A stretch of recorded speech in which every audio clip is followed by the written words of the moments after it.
아멘. 요한복음 11장은 12장 이제 예수 그리스도께서 십자가의 길을 가는 그 전초전이죠. 그래서 여기에 예수님이 마지막으로 행하시는 표적, 죽은 나사로를 살리시는 표적을 보여주시는 것은 주님의 십자가 사건과 굉장히 밀접한 관계가 있습니다. 왜냐하면 고난의 길, 죽음의 길인 그 십자가일 수 있지만 그럼에도 불구하고 분명히 그 이후에 이제 죽음에서 다시 부활하시는 그 사건이 기다리고 있다는 것을 이 나사로를 살리시는 사건을 통해서 미리 알려주시는 것입니다. 주님은 나사로를 살리는 것을 통해서 이 세상을 살아가는 성도들이 가져야 할 그 죽음, 부활, 그 의미가 무엇인지 그것이 우리와 어떤 연관성이 있는지를 말씀하고 계시는 것이죠. 1절에 보니까 어떤 병자가 있는데 이는 마리아의 마을 베다니에 사는 나사로라. 마리아는 우리에게 잘 알려진 사람입니다. 예수님을 무척이나 사랑했고 따르고 정말 주님만을 그렇게 섬겼던 사람이죠. 그 누이인 마르다, 그 역시 주님을 사랑했던 사람입니다. 그에게 오빠가 있는데 바로 나사로라고 하는 인물입니다. 우리는 잘 모르겠지만 누가복음 10장 39절에서 보면 마르다와 마리아의 이야기를 할 때 그 집안의 사람들이 얼마나 주님을 잘 섬기는가 하는 것을 주님이 방문했을 때를 볼 수 있죠. 그런데 이 나사로도 주님이 사랑하는 자라고 표현할 정도로 정말 주님과 가까웠던, 어찌 보면 친구 이상의 사이였던 것을 우리가 알 수 있습니다. 그가 무슨 일인지는 모르지만 병이 들어 죽음에 이를 지경이 되었습니다.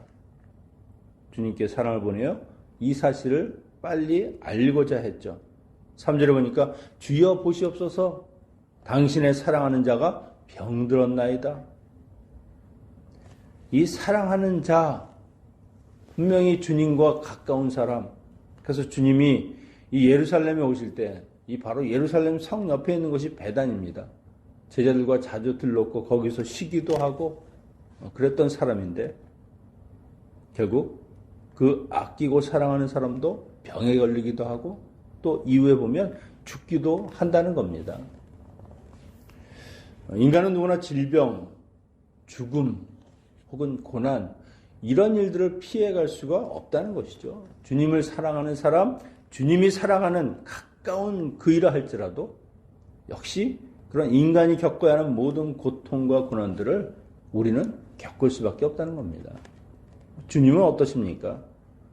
그것보다 더 심한 아픔과 고통도 십자가에서 겪으시는 것이죠. 그래서 하나님의 성도, 하나님을 믿는 사람들이라고 해서 이런 것에 대해서 예외가 되거나 어떤 특혜를 받는 것이 아니라는 겁니다. 세상 사람들과 똑같은 길을 가기도 하고 어떨 때는 오히려 믿는 사람이라는 그 이유 때문에 세상 사람들보다 더한 고통을 받을 때도 있죠. 그래서 우리가 생각해야 될 것은 무엇입니까? 나에게 고난이 지나가고 아무런 고통도 없고 그렇게 편안하고 안락한 삶 그런 것만을 바라는 것이 아니라 우리가 생각해야 되는 것은 나에게 때로는 말할 수 없는 슬픈 일들, 어제 보았습니다만 정말 고난과 같은, 가능하면 비켜갔을 그런 일들이 생긴다고 할지라도 주님이 나를 사랑하시고 내가 주님을 사랑하는 그 관계는 바뀌는 것이 없다는 겁니다. 나사로가 병들어서 죽었다고 해서 주님이 그를 사랑하는 그 사랑이 멈춰졌습니까? 아니면 사라졌습니까? 주님은 한결같이 사랑하시는 겁니다. 사랑하심에도 불구하고 그 겪어야 하는 일들, 그것을 가슴 아파하고 애통해하는 것이죠. 나중에 무덤 앞에 가시면 주님께서 그 안타까운 마음에 눈물을 흘리시고 또 그 죽음으로 인해서 슬퍼하는 사람들을 보면서 정말 그 장단이 끊어지는 그런 고통을 느끼시는 것을 볼 수 있습니다. 여러분, 내게 일어나는 일들, 내가 겪는 일들, 그런 것을 가지고 하나님이 나를 사랑하시나 안 하시나 그렇게 의심하거나 그것으로 시험에 들 일이 아니라는 겁니다. 분명한 것은 내가 어떤 일을 겪든지 하나님이 우리를 사랑하시는 그 사랑에는 하나도 절대 변함이 없다는 것이죠. 그래서 우리가 하나님께 기도해야 되는 것은 무엇입니까? 이 순간 이 시간에도 내가 다른 것은 몰라도 주님에 대한 그 사랑만은 변하지 않도록, 흔들리지 않도록 이 고난들을 지나가게 주여 도와주시옵소서, 그렇게 기도해야 되는 것이죠. 상황은 변할 수 있습니다. 그러나 우리가 하나님에 대한 그 신뢰와 믿음이 흔들리면 결국 다 잃어버리는 겁니다. 아무것도 남지 않는 것이죠. 하나님이 때로는 우리를 시험하는 그 시험이 왜 있는 겁니까? 더욱 믿음을 든든하게 하시려고, 정말 하나님의 사람으로 살아가도록 그렇게 만드시기 위한 것인데, 오히려 그 일로 인해서 우리가 믿음을 잃어버린다고 하면 결국 하나님의 시험, 우리의 신앙, 그 모든 기반이 다 떠내려가는 것이죠. 나에게 좋은 일이 일어난다고 주님이 나를 사랑하시고 나를 인도하시는구나. 나에게 고난이 생긴다고 주님이 나를 미워하시는구나. 그것이 결코 아니라는 겁니다. 로마서 5장 3절 4절에 보니까 다만 이뿐만 아니라 우리가 환난 중에도 즐거워하나니 이는 환난은 인내를, 인내는 연단을, 연단은 소망을 이루는 줄 알미로다. 환난이 있다 할지라도 그것을 인내하고 나면 우리에게는 소망이 생긴다는 겁니다. 하나님이 우리를 이끌어주고 인도하시고 마침내 우리를 영광 가운데 살게 하실 그 일들이 기다리고 있음을 우리가 그것을 보면서 끝까지 인내하고 가는 것이죠. 주님이 그 십자가를 어떻게 견디셨을까? 분명히 고난과 고통의 그 십자가지만 주님은 아셨던 겁니다. 이 순간도 지나간다. 나는 부활할 것이다.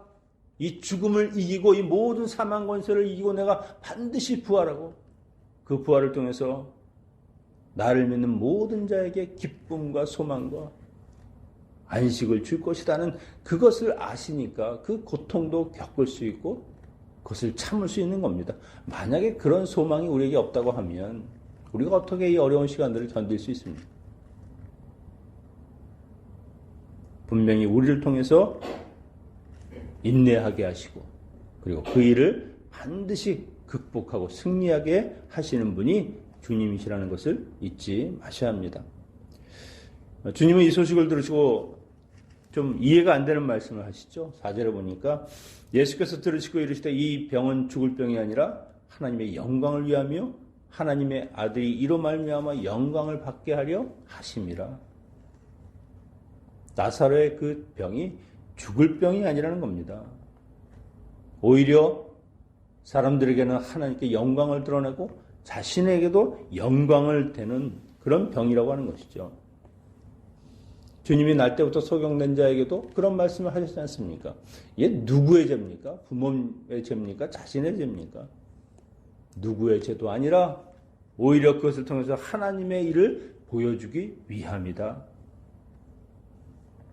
여러분, 성도의 삶은요, 하나님의 뜻, 하나님의 영광을 위해서 사는 사람들입니다. 내가 무엇을 하든지 어떤 상황이나 어떤 처지에 있든지 분명한 것은 하나님의 영광이 되는 삶.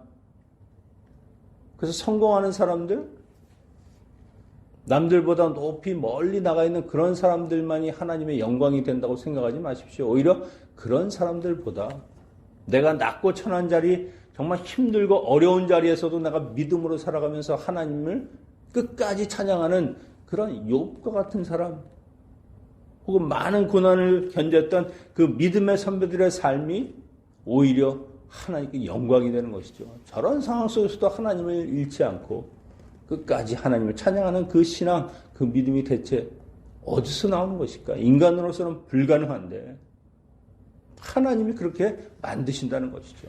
위대하신 하나님, 우리에게 결코 주님을 포기하지 않도록 하시는 그 믿음을 지켜주시는 분이 하나님이시구나. 그 하나님은 위대하시다라고 하는 고백을 모든 사람들로부터 듣게 하시는 것이죠. 결국 주님께서는 이 병은 내가 고친다. 죽어도 살릴 것이다. 그 말씀을 지금 하고 계시는 것이죠. 그리고 주님은 바로 가시지 않습니다. 이틀을 더 머물러 계셨다. 6절에 보니까 나사로가 병들었다함을 들으시고 그 계시던 곳에 이틀을 더 유하시고, 마리아와 마르다가 급히 주님에게 알린 것은 무슨 이유입니까? 주님이 누구신지 아시죠?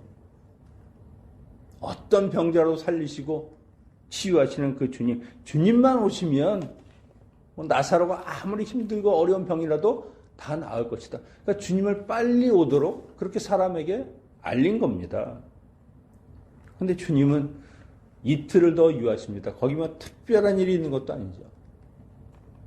오히려 기다리시는 것 같고, 오히려 주님의 때가 있다고 말씀하시는 것 같습니다. 그런데 마르다와 마리아 입장에서는 어떻습니까? 그 사랑하는 나사로가 이제 죽을 병이 되었으면 아마 주님이 정말 어디에 있든지 달려오실 텐데 이틀을 유하셨다. 혹시 섭섭해하지 않았을까요? 야, 주님이 나를 사랑하는 것이 맞나? 나사로를 정말 친구 이상의 사이로 그렇게 생각한 것이 맞나? 의심이 들 수도 있지 않습니까? 근데 주님이 말씀하신 대로 하나님의 위대하심, 그 표적을 드러내시는 것, 나사로가 병으로 있을 때 치유하는 것이나 나사로가 죽어서 다시 살리는 것이나 결국 하나님의 일에는 변함이 없다는 겁니다.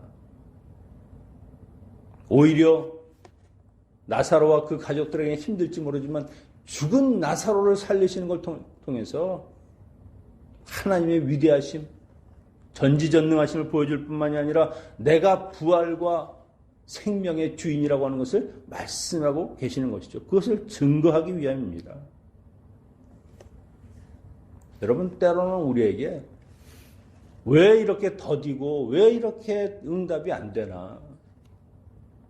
대체 하나님은 뭘 기다리시는 건가? 나는 지금 속이 타서 죽겠고 정말 답답해서 죽겠는데 왜 말씀이 없으신가? 그럴 때가 있다는 겁니다. 우리는 주님의 이런 행동을 잘 이해하지 못할 수도 있습니다. 그러나 때로는 주님이 내가 원하는 시간, 내가 원하는 방법이 있다는 것이죠. 주님은 계획이 있으세요. 결코 지금 우리에게 아무런 변화가 없다 할지라도 주님이 아무런 일도 안 하시면서 손 놓고 있는 것이 아니라는 것이죠. 우리에게 정말 좋은 때가 무엇인지, 어떻게 우리에게 당한 이 모든 일들이 하나님께도 영광이 되고 우리에게도 영광이 되는 그 시간이 어디인가를 분명히 알고 계신다는 것이죠. 주님은 인내하고 기다리길 원하십니다. 주님의 때. 혹시라도 기다리다 내가 죽는 그 순간이 올다 할지라도 믿음으로 기다리는 겁니다. 여러분, 우리는 이 시간만을 살다가 갈 사람이 아니잖아요. 영원히 살 사람들 아닙니까? 영원히 살 수 있는 그 시간을 우리가 계산하면서 살아야 한다는 것이죠. 이 땅으로 다 끝나는 것이면 주님이 빨리 오셔야 되고 빨리 뭔가를 해결해 주셔야 되죠. 하지만 우리는 주님과 영원히 사는 사람들입니다. 혹시 이 땅에서 내가 살아가는 이 순간에 무언가 이루어지지 않는다고 해도 그것이 하나님의 시간표로 보면 모든 것이 가장 선한 방법으로 이루어지는 것이고 주님은 지금도 그 일을 하고 계시다는 그 사실에는 변함이 없습니다. 아버지가 일하시니 나도 일한다. 졸지도 아니하시고 주무시도 아니하시는 그 하나님이 일하시는 그 방법대로 나도 일한다는 것이죠. 끊임없이 주의 양들을 위해서 그렇게 사는 분이 예수 그리스도라는 겁니다. 여러분, 세상의 시간에 얽매이고 내 스케줄, 내 일정, 나의 조급함에 맞추는 것이 아니라 하나님의 그 뜻과 하나님의 섭리 가운데 우리가 끝까지 인내하고 기다리는 것, 그것이 성도가 해야 될 일이라고 하는 것이죠. 주님은 낮에는 빛이 있으니 안전하다. 유다로 가자. 아니, 좀 전에도 돌 맞아 죽으실 뻔했는데 거기 어떻게 또 가십니까? 주님이 함께 하시면 괜찮습니다. 가장 큰 위험은 무엇입니까? 주님이 없이 홀로 가는 삶입니다. 나사로의 질병 소식을 듣고 이틀을 지체하신 주님은 제자들에게 이제 나사로가 잠들었으니 깨우러 가자라고 하는 말씀을 하시죠. 차라리 나사로가 잠들기 전에 내가 그곳에 없던 것이 너희에게는 더 유익이고 나에게는 더 기쁨이 된다. 그러니까 주님은 나사로의 죽음을 통해서 보여주시고자 하는 것이 분명히 있었다는 겁니다. 제자들은 잠잔다라고 하는 말을 듣고 그러면 가서 깨우면 되겠네요. 아니다. 그가 죽었다 말씀하시죠. 그러니까 주님의 그 눈으로 보면은 성도는 세상에서 죽지 않는 겁니다. 죽음이라고 하는 것은 없죠. 그냥 잠들 뿐입니다. 다시 깨어나는 사람, 다시 부활하는 사람, 세상에 속해 있지만 세상에 속해 있지 않고 하나님의 자녀가 되는 사람들, 그들에게는 이 세상에서 죽음이라고 하는 그 모든 인간이 넘을 수 없는 그 한계조차도 그냥 우리가 매일 일상에서 잠들고 깨어나는 것과 똑같은 거라는 것이죠. 다만 우리가 느끼는 체감만 끔찍하고 영원한 이별인 것 같고 다시는 못 볼 것 같은 그런 느낌이지만 아닙니다. 우리는 다 영원히 함께 살 사람들이라고 하는 것이죠. 성도의 죽음은 비록 당하는 그때에는 슬픈 것 같지만 이것은 죽어 없어지는 것도 아니고 완전히 이 세상에서 사라지는 것도 아닙니다. 오히려 그로 인해서 이제 부활의 생명, 영원한 영생을 가진 사람에게로 이제 가는 것이죠. 통로일 뿐이라고 하는 겁니다. 죽음이 주는 유익에 대해서 이렇게 이야기했습니다. 인간은 유한함을 통해서 영원한 창조주를 깨닫게 된다. 그리고 그 유한한 삶을 보면서 영원한 삶, 그것이 무엇인가를 사모하게 되는 것이죠. 여러분, 그래서 잔다, 죽는다 하는 이 말, 이제는 끝이 아니라 시작이라고 하는 이 주님의 선포와 같은 것입니다.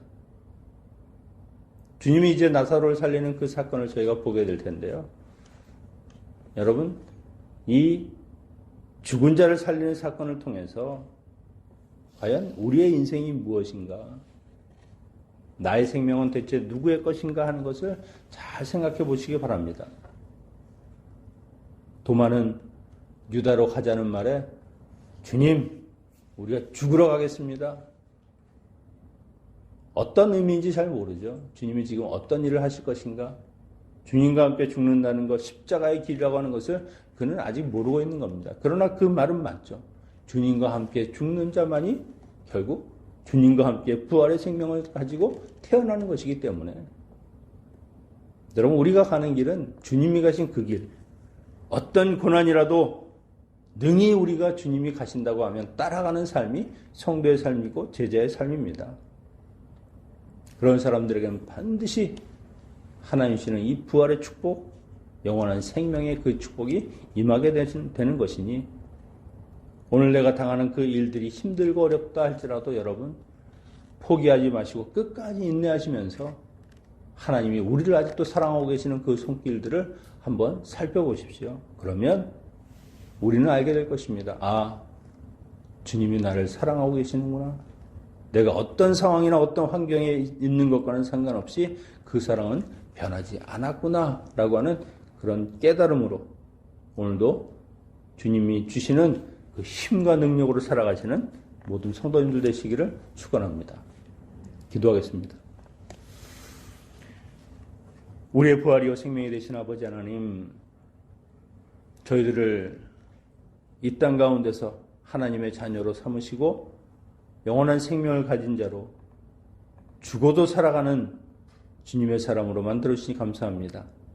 우리가 비록 어떤 어려움과 아픔과 고난 가운데 있다 할지라도 우리를 사랑하시는 그 주님의 사랑은 결코 변함이 없음을 깨닫게 하시고 우리가 절망이나 좌절이나 걱정이나 근심이 아니라 오직 하나님을 사랑함으로 하나님과 함께 이 모든 시간들을 능히 견디고 인내하며 승리로 마칠 수 있는 주의 자녀들 되게 하여 주시고 주님의 그 믿음을 허락하시고 강한 손으로 붙들어 주시옵소서. 예수님의 이름으로 기도하옵나이다. 아멘.